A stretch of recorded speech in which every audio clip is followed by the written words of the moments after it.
Hi, this is Asim and welcome to the channel. Today I'll walk you through step by step on how to create a profile backlink on reddit.com. So let's get started. First of all, head over to reddit.com and click on login. Now select continue with Google. Choose your Gmail ID from here and click continue.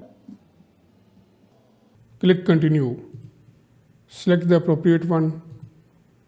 Select your interests. Click continue. Now click here on your icon. Click view profile. Click on edit profile. You can change the display name from here. Click on it and write your business or website name. Click save.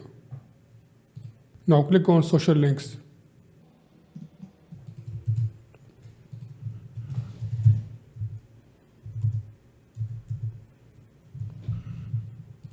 Click save. Click save. You can refresh this page to get rid of this error. Now go to your profile again. Click view profile. So your profile backlink has been created. If you enjoyed this tutorial, smash that like button, subscribe for more SEO tips, and let me know in the comments if you have any questions. See you next time.